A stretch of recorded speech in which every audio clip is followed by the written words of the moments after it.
လမ်းဘေးဘောလုံးသမားဘောအကနေကဘာအကျော်ဖြစ်လာသူနေမာဂျူနီယာ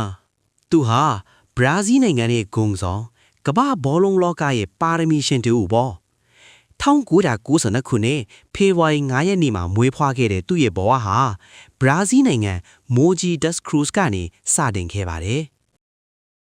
သူ့ဖခင်ဟာ professional ဘောလုံးသမားတစ်ယောက်ဖြစ်သလိုနေမာကတော့ပထမဆုံးနီးပြလဲဖြစ်ခဲ့ပါတယ်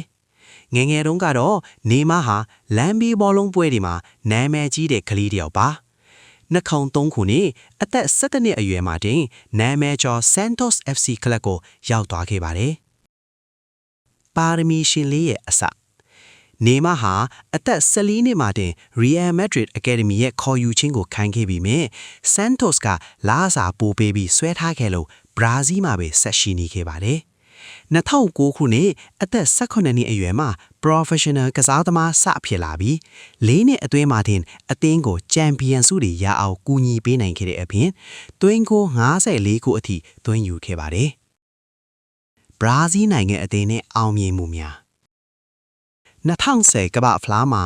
ဒွန်ဂါကသူ့ကိုချန်လက်ထားခဲ့လို့လူပြောများခဲ့ပေမဲ့နောက်ပိုင်းမှာတော့ဘရာဇီးအသင်းရဲ့အဓိကကျယ်ပွင့်ထင်လာပါတယ်2011ခုနှစ်မှာ FIFA Puskas Award အလှဆုံးဂိုးဆုကိုရခဲ့တယ်လို့2012မှာ Golden Ball ဆုကိုပါရရှိခဲ့ပါတယ်။ယောရိုပကလပ်တွေအပြိုင်ဆိုင်ကမ်းလှမ်းတဲ့ကြားက2013မှာနေမာဟာဘာစီလိုနာကိုဒေါ်လာ86သန်းနဲ့ပြောင်းရွှေ့ခဲ့ပါတယ်။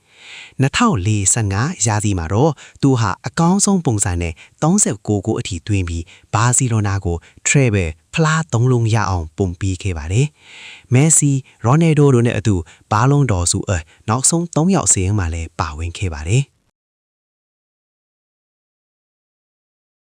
2019ခုနှစ်မှာတော့နေမာဟာအားလုံးကိုအံ့အားစေပြီး PSG Paris Saint-Germain အသင်းကို2020အထိစာချုပ်နဲ့ပြောင်းရွှေ့ခဲ့ပါတယ်။ Number 10ဂျာစီကိုဝတ်ဆင်ပြီးပြင်သစ်မီမှာသူ့ရဲ့အစွမ်းတွေကိုဆက်ပြခဲ့တာပေါ့။ဘောလုံးတွေမကဘူးနော်။သူဟာ2019မှာထွက်ရှိခဲ့တဲ့ XXX Return of Xander Kish ရုပ်ရှင်မှာတောင်ပါဝင်ထရုပ်ဆောင်ခဲ့ပါသေးတယ်။သူ့ရဲ့ပုဂ္ဂိုလ်ရေးဘဝနဲ့ပတ်သက်လို့သိမသိရပေမဲ့သူ့မှာဒေးဗစ်လူကာဆိုတဲ့သားလေးတစ်ယောက်ရှိပါတယ်။နေမာပျော့လေးရှိတဲ့စကားတစ်ခွင်ရှိတယ်။ကိုဒဏ်ရာမရစေဘူးလူတိုင်းမှာနားခွင်ရှိတယ်တဲ့။ဒါကတော့ကမ္ဘာအကောင်းဆုံးဘောလုံးသမားတူဖြစ်တဲ့နေမာရဲ့စိတ်ဝင်စားစရာဖြတ်တန်းမှုတွေပဲဖြစ်ပါတယ်။